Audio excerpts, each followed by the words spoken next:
voilà aujourd'hui dans un environnement particulier qui se trouve être une salle d'arcade. Et notre hôte est ici avec nous. Est-ce que tu pourrais te présenter un petit peu? Oui, donc Jean-Christophe, 44 ans, informaticien et surtout fan d'arcade et flipper. Chouette, hein? Cool. Est-ce que tu peux nous parler un petit peu de ce projet? D'où est venue l'idée? Quels ont été les débuts? Comment tout ça s'est construit? Donc en fait, à la base, on avait loué cet espace-ci pour faire une autre activité avec ma femme. Et puis le Covid est arrivé. Et on a dû s'adapter. Et comme j'avais beaucoup de matériel arcade et flipper déjà pour ma collection personnelle, on s'est dit pourquoi pas essayer d'ouvrir une salle d'arcade et de flipper sans niveau. Alors par contre ça m'intéresse vraiment beaucoup. C'est tout le cheminement qui t'a permis d'arriver à ça aujourd'hui. En tout cas, encore bravo. Je te l'ai déjà dit de moult fois. Mais vraiment, c'est cette passion en fait finalement pour les bornes d'arcade et le fait d'avoir collectionné, comme tu l'indiquais à l'instant. Ce qui veut dire que tout ça avant, c'était chez toi? Une grande partie était chez moi. Donc en fait, en 2004, j'ai été au Japon. Ouais. Et là, j'ai découvert les bornes, les salles d'arcade japonaises et les bornes assises. Et je me suis pris de passion pour les bornes japonaises. Et puis, comme tout passionné, j'ai commencé à en acheter une, et puis une deuxième, puis une troisième. Et puis finalement, on commence à connaître beaucoup de gens dans le milieu qui nous proposent des lots de bornes. Et donc finalement, on se retrouve à acheter 30, 40 bornes. Comme ça. Comme ça. Et au moment où tu les collectionnais, c'était chez toi donc. Est-ce que madame disait quelque chose ou bien tout se passait bien? Donc en fait, les deux premières, ça se passait bien parce que c'était mis dans ma pièce. Et puis une fois qu'on a reçu un lot de 28 bornes et qu'on s'est retrouvé avec des bornes dans le salon, dans le garage, sur la terrasse, on a dû prendre action. On avait loué un autre petit entrepôt pour stocker les bornes, le temps de les réparer. Et puis voilà, ici on a un plus grand espace, donc on s'est lancé dedans. Très chouette. Du coup, vous êtes vraiment à deux pour gérer en fait cette entreprise? Oui. Donc voilà, moi comme je le disais, je suis passionné de bornes, donc je m'occupe de tout ce qui est la réparation de bornes. Tout ce qui est flipper, j'adore y jouer, mais je ne suis pas du tout technicien sur les flippers, donc on reçoit de l'aide extérieure. Et ma femme gère tout ce qui est réservation, accueil des clients et le reste. Pour les flippers, d'ailleurs, tu travailles avec Stéphane? Oui. Qui est déjà passé dans l'une des émissions, d'ailleurs dans l'un des épisodes, qui est aussi un ami commun finalement aujourd'hui. Oui. Donc, et qui est passionné de flipper, qui est l'une des personnes qui distribue le plus de flippers en Belgique. Donc voilà, c'était aussi une volonté au niveau des flippers de travailler avec des flips plus récents et plus neufs. Oui. Et comme tu disais, avec un professionnel pour qu'on n'ait pas trop d'entretien à faire, qu'on ait toujours des machines récentes, entretenues et fonctionnelles. Donc merci Stéphane, si tu nous regardes. Effectivement. Et du coup, comment, dans la pratique, comment ça se passe? Quel type de clientèle vous recevez? Donc la première chose, pour donner un peu d'histoire, quand on a ouvert, je pensais que le public allait être les 35-45. Donc j'ai envie de dire les gens de mon âge et qui ont connu en fait les bornes d'arcade, ces bornes d'arcade-là à l'époque, parce que je veux dire, Daytona USA 2, ça a 30 ans. Donc voilà, et puis finalement, on s'est rendu compte que ça touchait tous les publics. Donc on a commencé les privatisations, donc c'est-à-dire qu'on peut louer la salle pour fêter un anniversaire, l'enterrement de vie de jeune fille ou autre, et on a énormément d'anniversaires d'enfants. Et donc ça marche très bien sur les 8-12 ans, chose que je pensais pas du tout. Et voilà, donc notre public c'est vraiment comme Tintin, de 7 à 77 ans. Parce qu'on a même des personnes beaucoup plus âgées qui jouent, mais elles sont vraiment attirées par le flipper, plus que par les jeux arcade. Alors, avant de parler vraiment encore plus en profondeur de l'activité, en fait, tu avais déjà une activité en fait dans le domaine de l'arcade. J'ai l'impression un site internet où tu avais déjà des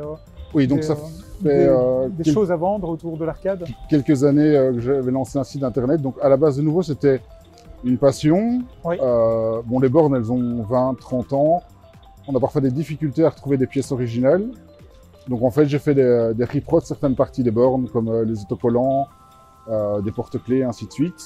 Et pour se rapprocher d'une qualité industrielle, il fallait faire appel à des industriels, donc produire en grande quantité. Et donc, pour avoir une bonne qualité, j'ai produit beaucoup d'exemplaires et je les ai revendus. C'est comme ça que ça a commencé aussi. Chouette. Du coup, un site que tu continues à faire progresser aujourd'hui ou tu as arrêté cette activité et tu fais uniquement celle-ci? Non, donc c'est un site qui fonctionne encore très bien. Donc aussi étrange que ça puisse paraître, 80% de nos clients sont américains. Ah, terrible. Donc en fait, j'ai quasiment pas de clients belges. C'est pour ça que j'avais un doute sur l'activité arcade en Belgique, parce que j'ai très peu de clients belges. Mais par contre, aux États-Unis, ils ont une passion pour les cendriers. D'accord. Il faut savoir qu'au Japon, à l'époque, c'était fumeur. Donc il y avait les cendriers Sega, Taito, et les gens en fait les voulaient chez eux. Donc on va dire pour éviter le vol, disons que j'ai reproduit les cendriers. Et voilà. Et donc ça c'est vraiment le best-seller numéro 1, c'est les cendriers. Comme ça les gens peuvent mettre leurs pièces dedans. Voilà. Et exactement. faire des crédits, quoi. Exactement, parce que c'est vrai, vu de l'extérieur, on pourrait croire que le cendrier c'est juste pour la cigarette, mais Pas dans du le tout. domaine de l'arcade, c'est pas du tout ça. Même dans 90% des cas, c'est carrément, en fait, effectivement, tu venais à côté du copain, tu mettais ta pièce et tu disais la prochaine fois c'est mon tour, quoi. Exactement. C'est ça qui se Et passe. ici les gens stockent leurs pièces dans les cendriers, en fait. Voilà, exact. Alors, par rapport à tout ce qu'on découvre ici, quelles ont été, est-ce que tu as une anecdote qui te vient en tête, un moment un peu particulier où tu t'es dit, oh purée, ça c'est vraiment extraordinaire, où je suis en train de vivre un truc de fou, en fait. C'est une anecdote qui est peut-être pas en train de me dire je vis un truc de fou, mais peut-être de dire je suis un peu fou. J'avais commandé les bornes, donc les gros racers, Sega Rally 2 et Daytona USA 2. Ouais.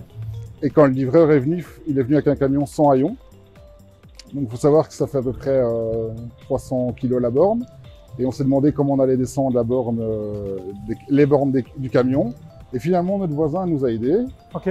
Mais il ne maîtrisait pas bien son Clark. Et une des bornes est tombée à terre du camion. Donc là, je me suis dit... Ton sang a dû faire qu'un tour, quoi.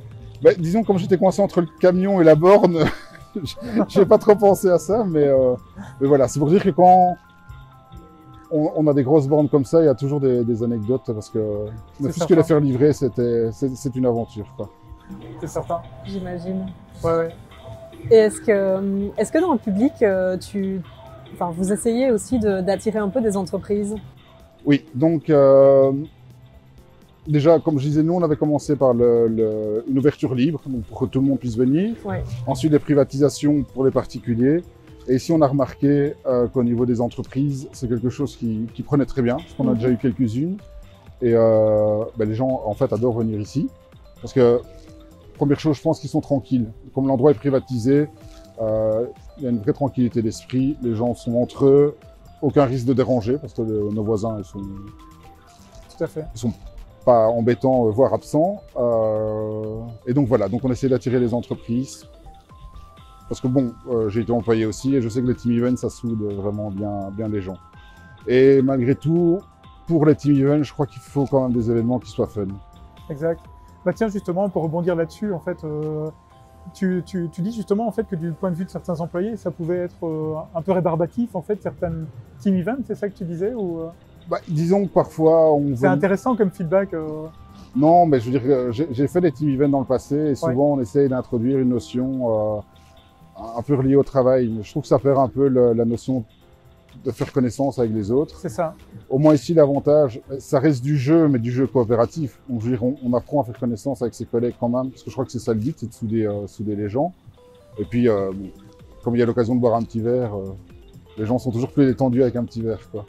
Alors, c'est vrai que c'est souvent du jeu coopératif et effectivement, il y a cette notion d'être humain qui se rencontre autour d'une découverte ou d'une passion, etc. Donc, c'est vrai, je rebondis positivement en fait sur ce que tu dis parce que c'est vraiment quelque chose de super de pouvoir être au milieu de tout ça, et éventuellement partager des souvenirs avec une génération plus jeune et puis la génération plus jeune qui malgré tout continue à être des gamers au travers de la PlayStation 5 et autres. Mais je l'ai vu lors du dernier Team Event, ils ont organisé par eux-mêmes un tournoi sur le jeu de boxe. Ouais. Donc ils étaient à peu près une quinzaine à montrer qui était le plus fort de la boîte, quoi. Mais c'était fait dans une ambiance bon enfant et j'ai envie de dire, les autres collègues regardaient et ça nous a fait plaisir avec ma femme parce qu'on s'est dit, là ils passent vraiment un bon moment. Ah oui, c'est certain. Idem sur les jeux de course, ils étaient assez énervés mais voilà quoi, ils s'amusaient bien en tout cas. Chouette. Du coup, en quelle année vous avez fondé cette entreprise? Donc il faut savoir qu'on a eu la chance ou la malchance de commencer juste avant le Covid. Donc on a ouvert 4 jours, puis on a été fermé pendant 9 mois. Donc il y a un an, on a réouvert au mois de juin l'année passée. D'accord. Et depuis lors, on a été refermé par le Covid, mais disons que ça fait à peu près 10 mois que nous sommes ouverts, quoi. Ok. Comment vous êtes passé au travers de tout ça? Disons que l'avantage, comme je disais, la majorité des machines étaient à nous. Donc je veux dire, l'investissement n'était pas trop lourd en termes de charge pour commencer. Évidemment, bon, le point c'est qu'on a dû payer loyer, électricité pendant 1 an dans le vide. Mais j'ai envie de dire que c'était pas que c'était prévu, mais voilà, ça n'a pas été un souci. Oui, tout à fait. Bon, il n'aurait pas fallu que ça continue pendant 2 ans, mais... Ouais. Ah oui, c'est toujours délicat en fait de louer, comme tu dis, un lieu sans pouvoir en profiter réellement, quoi. Oui. À part pour toi, pris dans une man cave, en fait, quelque part, en fait, mais ça... Oui. C'est un peu cher pour une man cave, peut-être. C'était un peu cher pour une man cave, oui. Autant en faire profiter plein d'autres gens. Alors, en dehors de ça, donc effectivement, tu parles de tes activités, enfin de vos activités de location de la salle, de privatisation, etc. Par quel biais? Donc tu es informaticien, donc c'est toi qui as développé en fait ton site web, qui a fait en sorte de pouvoir donner l'opportunité de pouvoir réserver au travers du site web. Oui. Comment ça se passe? Donc ça c'est comme tu précises, je suis informaticien, donc j'ai développé le site internet. Ce qui me semblait très important, c'est que les gens puissent réserver directement en ligne et d'avoir les disponibilités de la salle. Parce que je regardais un peu ce que faisait la concurrence et j'ai remarqué qu'il y avait énormément d'endroits où on peut fêter des événements, où vous devez téléphoner, on n'a pas de visibilité sur les dates. Ici, sur le site, on voit directement si les dates voulues et les moments voulus sont disponibles. Donc ça permet de réserver directement. Maintenant, on reçoit quand même pas mal de réservations par téléphone aussi. Donc je veux dire, il n'y a pas de problème non plus de réserver par téléphone. Ensuite, on bloque le calendrier et tout ce qu'il faut. Mais oui, donc nous, c'est principalement le site internet. On croit beaucoup aux réseaux sociaux. Donc on fait énormément de communication sur Facebook et un petit peu sur Instagram. Malheureusement, on est la génération un peu trop vieille pour Instagram, mais on se force à le faire, quoi. Oui, pour aller chercher un nouveau type de public peut-être, ou en tout cas l'étendre, ça c'est certain. Tu sais, en fait, en termes d'expérience cliente, parce que j'ai d'abord été client avant de venir faire cette vidéo aujourd'hui avec vous deux, ce qui m'a tout de suite plu, effectivement, c'était ce que tu dis, tu vois, c'est le fait de pouvoir, à un moment donné, se dire, ben, je vais réserver, je vais privatiser la salle à tel moment et je vais pas devoir attendre une autorisation. Et ça, malgré tout, en fait, dans ce processus, c'est pour moi la grosse différence entre une salle où je vais aller et une salle où je vais pas forcément aller. Donc, il y a sans doute plein de gens, en fait, qui seront très contents d'avoir ce processus automatique, comme tu le disais, et de pouvoir répondre présent autour de ça. Et ça, c'est finalement ce qu'on appelle la transformation numérique, quoi. Exactement. Donc, pour moi, c'était vraiment important, premièrement, que les gens puissent réserver. Deuxièmement, qu'ils puissent voir toutes les options disponibles et éventuellement déjà les réserver. Oui. Même si on a une flexibilité et que si les gens veulent rajouter des choses, ils nous appellent. Mais sur le site, vous avez la possibilité de configurer votre événement à votre image. Vous avez envie d'un jeu particulier, vous pouvez le demander. Vous avez envie de boissons, vous pouvez les commander. De nourriture, vous pouvez les commander. Le nombre de personnes, si vous voulez des tables, pas de tables. Donc tout est vraiment possible de faire sur le site. Et voilà, donc moi c'était le critère numéro 1, c'était vraiment pouvoir faire ça. Oui, tout à fait. Et je trouve qu'il y a énormément d'entreprises qui ne communiquent pas sur ce qu'ils font, sur les événements et ainsi de suite. Donc nous, que ce soit sur le site ou sur Facebook, on communique toujours. Et pour nous, c'est très important que le nombre de fans augmente. Et aussi, chose sur laquelle on met beaucoup de focus, c'est sur les reviews sur Google. Oui. Donc en moins d'1 an d'ouverture, on est déjà à plus de 100 reviews positives, avec une note moyenne de 4.9. Génial. Donc voilà, donc c'est vraiment important, parce que je vois des entreprises qui sont ouvertes depuis 2-3 ans, qui ont 20 reviews, 25 reviews. Je trouve que ça donne pas l'impression, comme tu disais, d'une société qui est dans la transformation numérique et qui veut regarder vers ça, quoi. Donc clairement, nous on pousse review Facebook et avis Google. Cool. Ouais, c'est super chouette de mettre le focus sur ça, hein, sur les réseaux sociaux, sur Google, effectivement. Et du coup, est-ce qu'il y a une stratégie en fait d'aller chercher des nouvelles cibles au travers des réseaux sociaux, au travers du numérique? La seule chose pour laquelle on est vraiment, mais là, je crois que c'est générationnel, c'est TikTok. Parce qu'on a un petit peu discuté, si on regarde réseaux sociaux, donc que ce soit Facebook ou Instagram, les algorithmes, finalement, si on ne paye pas, on ne se retrouve pas toujours très bien placé. Et TikTok, c'est le seul réseau social, finalement, qui a un algorithme naturel. Donc, si les gens le regardent, ben, on va être de plus en plus visualisé. Mais là, je pense que pour les entreprises, parce que je vais parfois sur TikTok, ils ont du mal à se positionner et de se dire on va attirer des nouveaux clients grâce à TikTok. Même si je pense qu'il y a beaucoup de gens qui sont sur TikTok. Mais donc voilà, je réfléchis encore un peu à comment attaquer l'angle TikTok. Ouais, oui, ben en réalité, TikTok est intéressant particulièrement pour aller chercher un public plus jeune. Oui. Et ben ici, justement, ça convient parfaitement à un public, comme tu disais, en fait, c'est un peu comme Tintin, c'est un peu pour tous les âges. Mais malgré tout, c'est vrai que les jeunes, ben, ça peut les intéresser particulièrement. Et donc, TikTok en particulier va être une source très certainement de visites pour vous, c'est certain. Et puis, c'est très, très visuel, mais il va falloir sans doute mettre en place oui, un peu d'humour, un peu de... Enfin, je sais pas si tu désires danser devant tes bornes, par exemple. Non. Voilà. Mais voilà, c'est ça la difficulté.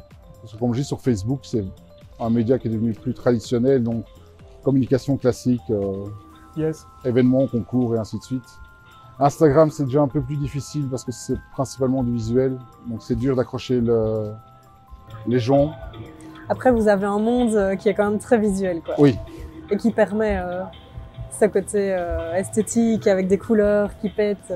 Oui. Et pour revenir à ce que tu disais, Christophe, donc en fait, on a déjà eu des jeunes de 18-22 ans qui sont venus en privatisation. En fait, ils s'amusent très bien. C'est juste qu'ils ne connaissent pas. C'est marrant parce que c'est papa et maman qui réservent la salle pour eux, pour leur anniversaire, leurs 18 ans, avec des premières bières, même si on ne peut pas le dire. Et donc voilà, ils sont toujours enchantés. Et je crois que, de nouveau, ce qui leur plaît, c'est les jeux, mais c'est aussi le côté tranquillité, quoi. D'être entre eux et de pouvoir faire ce qu'ils veulent. D'ailleurs, eux tournaient des vidéos TikTok pendant l'événement. Ah bah ouais, voilà, tu vois. Mais ça aussi, c'est un axe. C'est vrai que c'est un axe particulièrement, le fait de faire parler de vous sur les réseaux sociaux, mais au travers de vos clients. Oui. Et les inciter à le faire, en fait. C'est vrai qu'avoir un corner, en fait, pour les TikTokers ou pour faire avoir un corner Instagram ou ce genre de choses, ça pourrait être, pourquoi pas, une bonne idée, en fait. C'est quelque chose qu'on a discuté avec ma femme. Terrible. Un coin Instagrammable, ouais, comme exactement. on l'appelle. Mais voilà. Et inciter vraiment à faire un call to action, hein, comme on appelle ça en marketing. Oui. Pour inciter les gens à partager, vos clients à partager, parce que finalement, c'est eux qui vont fédérer les clients de demain, quoi. Oui. C'est certain. D'ailleurs, c'est marrant parce que les gens nous demandent toujours est-ce qu'on peut filmer, est-ce qu'on peut prendre des photos et diffuser. Ouais. Limite, vous devez le faire, quoi. Parce que nous, c'est de la pub gratuite. Clairement. C'est pour ça qu'au niveau marketing, on ne fait pas tellement de publicité payante, dans le sens publicité sur les Google Ads ou Facebook Ads. Parce qu'on se rend compte finalement, c'est le bouche à oreille qui fait le plus de... Quasiment chaque personne qui vient me dit c'est un tel qui m'a parlé de vous, un tel qui m'a parlé de vous. Tout à fait. Cool. Avec toujours la même remarque, on vous connaissait pas, ben, maintenant vous nous connaissez, quoi. Donc, Mais j'ai vu que vous gérez pas mal vos réseaux sociaux parce qu'effectivement la dernière fois où nous on avait privatisé, enfin j'avais eu l'occasion avec mon épouse de privatiser la salle pour l'anniversaire de Alan, mon petit qui avait son anniversaire ici justement. J'avais fait une photo, je l'avais postée avec le tag Gain90. Vous l'avez vu et directement en fait vous l'avez repartagé, donc oui. Il y a quand même un certain dynamisme en fait je trouve dans le fait de suivre vos réseaux sociaux, quoi. Oui, tout à fait. Donc ça c'est plutôt chouette. Et pour rebondir sur ce que tu disais tout à l'heure, qu'effectivement les jeunes aiment bien, mais par contre ne connaissent pas toujours. Tu sais justement Alan en fait qui lui il baigne là-dedans à la maison, etc. Depuis tout le temps, un jour est arrivé près de moi en me disant tu sais papa, j'en parlais avec des copains, mais il y en a un qui ne savait pas ce que c'était qu'une bande d'arcade. Il était tout gêné de me le dire. Mais effectivement, comme tu le dis, ils sont pas toujours au courant. Ah non, ils n'ont pas connu tout ça en fait dans leur jeunesse. J'ai envie de dire, si les parents sont dedans, s'ils ont un flipper ou une borne, ça passe, ça aide. Tout à fait. Maintenant, effectivement, certains enfants qui ne connaissent pas du tout, on a eu un enfant, il ne savait même pas comment s'appelait un flipper. Il venait nous voir, il disait une machine avec une bille et des trucs qui font comme ça. Donc je me dis, mais de quoi il me parle? Mais c'était un flipper en fait. Mais c'est chouette parce que du coup, il y a de la transmission d'informations, le fait de faire découvrir quelque chose de neuf. Oui. Tiens, comment toi tu te sens en fait quand tu as des visiteurs comme ça qui voient ça pour la première fois? C'est quoi leur réaction? Disons que ma femme, elle est très sensible à ça parce que les gens sont souvent émerveillés. Oui. Ils arrivent, ils font waouh. Et elle, ça lui fait vraiment plaisir. Moi, j'ai envie de dire, les bornes, je connais, donc c'est plus quelque chose qui m'impressionne, mais c'est vrai qu'il y a souvent l'effet waouh, parce qu'on est, voilà, avant de rentrer dans la salle, il faut passer par l'entrée, par une deuxième pièce, et donc avant d'arriver dedans, bon, le jour où on t'amènera un Darius, 2 écrans première génération, j'espère que tu feras waouh quand même. Oui. Voilà. Non, après j'aime toujours bien les belles machines et les beaux flippers. Oui, non, je te taquine. Oui, non, mais voilà, donc c'est vrai que les gens sont toujours très c'est chouette. Enthousiastes. Quels sont vos prochains challenges, du coup, là, dans les prochains mois, dans les prochaines années Quels sont les axes sur lesquels vous aimeriez avancer? Donc il y a plusieurs choses. Premièrement, on a remarqué que les gens venaient énormément pour les flippers. Donc au début, nous on était très bornes d'arcade et on avait des flippers plus de ma collection parce que j'aimais les flippers et que je trouvais ça sympa. Maintenant on remarque qu'on a que des joueurs de flippers et pas de bornes. Donc on va essayer d'agrandir le parc de flippers. Et toujours aussi varier les jeux d'arcade. Pour que chaque fois que les gens viennent, ils puissent avoir une nouveauté. Donc sur les bornes, ce qu'on appelle génériques, c'est-à-dire qui ne sont pas dédiées à un jeu, là on peut changer les jeux régulièrement. Sur les bornes dédiées, pour éviter que les gens voient toujours les mêmes jeux, on essaie de rentrer une nouvelle machine tous les 3 mois. Donc, par exemple, ici on a la Mario et Sonic aux Jeux Olympiques qui est rentrée. Donc je pense qu'on doit être 2 en Belgique à l'avoir. C'est chouette, hein. Voilà. Et est-ce qu'il y a une rotation du coup des machines ou tu viens en ajouter? Oui. Et tu gardes celle existante? Donc il faut juste se dire que si on en rajoute, c'est dire qu'on en enlève. Parce qu'il y a des gens qui sont parfois déçus. Parce qu'on avait Time Crisis 2, qui est un jeu légendaire et que les gens voulaient vraiment. Le tir, ouais. Voilà, on l'a enlevé pour ajouter d'autres bornes, mais il y aura un roulement dans les machines. Bien sûr. Forcément. Ta volonté n'est pas d'en ajouter. Par exemple, là-bas, je vois une table, en fait, je ne sais pas lequel c'est d'ailleurs, mais je vois une borne d'arcade en forme de table. Oui. Est-ce que tu veux quand même rajouter des choses, par exemple mettre des... Tu vois, par exemple, il y a l'Atari Pong, en fait, qui existe en table, etc. Est-ce que c'est des choses quand même que tu veux rajouter sans pour autant en retirer Donc faut savoir qu'on va être distributeur pour une marque qui s'appelle Let's Chat, qui ont développé une table à reconnaissance de mouvement. Donc parce que tu parlais de Pong justement, donc ils ont un jeu de Pong et plutôt que de toucher l'écran, on survole l'écran. Donc c'est une technologie qui a été développée par une boîte française. Eux c'est des fabricants, donc ils m'ont contacté pour être distributeur dans le Benelux. Génial. On a accepté, maintenant on attend juste la livraison de la table et dès qu'elle est là on fera une petite présentation. Et donc ça, je veux dire, on n'est plus dans le monde rétro, on est plutôt dans le monde moderne, mais ça reste du jeu vidéo, et comme c'est le jeu Pong, ça reste quand même du rétro. À fond, ouais, c'est certain. Donc voilà, on a quand même plusieurs axes de développement, comme je disais, flipper, nouvelles machines, distribution de nouveaux produits, et voilà. Ah ben très chouette. Bon je pense qu'on a déjà fait un tour en fait de l'ensemble de la thématique. Qu'est-ce qu'on peut te souhaiter? Qu'est-ce qu'on peut vous souhaiter aujourd'hui? Que ça continue comme ça. Que ça continue, ouais. Oui, comme je dis, on est pour l'instant dans nos estimations. Oui. Donc même plutôt hautes. Donc voilà, que ça continue. Top. Que les gens soient toujours contents de venir. Je veux dire, ça c'est vraiment quelque chose d'important pour nous, c'est que les gens ne soient jamais déçus quand ils partent. Clairement. Parce que je sais bien qu'il y a on doit avoir des boîtes où ils disent si on attire une fois le client, on est content. Nous c'est vraiment, on veut que les gens soient contents quand ils viennent. Pour qu'ils reviennent déjà, mais aussi qu'ils aient un bon souvenir, quoi. Donc j'ai une dernière petite question. Je me demandais un peu quel était votre pourquoi et l'idéal que vous poursuivez.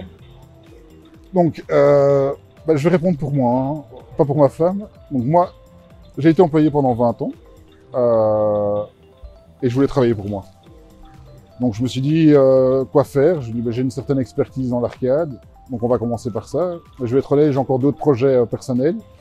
Mais voilà, le numéro 1, c'était vraiment de se dire on travaille pour soi et tous les efforts qu'on fait, on les récolte pour ça. Et comme je dis, l'arcade, flipper, on puisse pas dire que ce soit un monde où on se dit c'est dur, c'est pas gai. Voilà, ça reste quelque chose de récréatif. Je veux dire, moi-même, je suis un joueur, je joue souvent en flipper et je joue souvent en borne, donc je veux dire, ça reste quand même un plaisir, quoi. Il y a pas encore le côté contrainte de devoir faire ça, quoi. C'est sûr. J'espère que ça ne viendra jamais d'ailleurs. Cool. Super, merci beaucoup de nous avoir reçus aujourd'hui en tout cas. Merci Avec plaisir. beaucoup. On va mettre tous les liens. Roman qui filme et qui est derrière la caméra aujourd'hui va vous mettre tous les liens pour qu'on puisse vraiment mettre en avant l'activité, mettre en avant Gate 90 et la salle et toute la possibilité de réserver pour un anniversaire, mais également pour la partie business, hein, vous avez entendu. Les clients entreprises sont très importants, donc on vous y attend. Venez fêter les fins d'année, les team building, etc. en fait, au Gate 90. Faites un maximum de bruit autour de ça parce que nos entrepreneurs le méritent et particulièrement quand c'est dans le domaine de l'arcade et moi aussi je suis passionné de ça, donc je veux absolument que ça fonctionne et qu'on puisse dire que ce soit un succès en Belgique. Voilà, plus de clients égale plus de flippers, plus de bornes. Donc, exactement. C'est sûr. Et je voulais vous remercier aussi pour votre visite avec et cette belle rencontre. Super, merci beaucoup. Merci. Merci beaucoup. À tout bientôt. Ciao. Merci.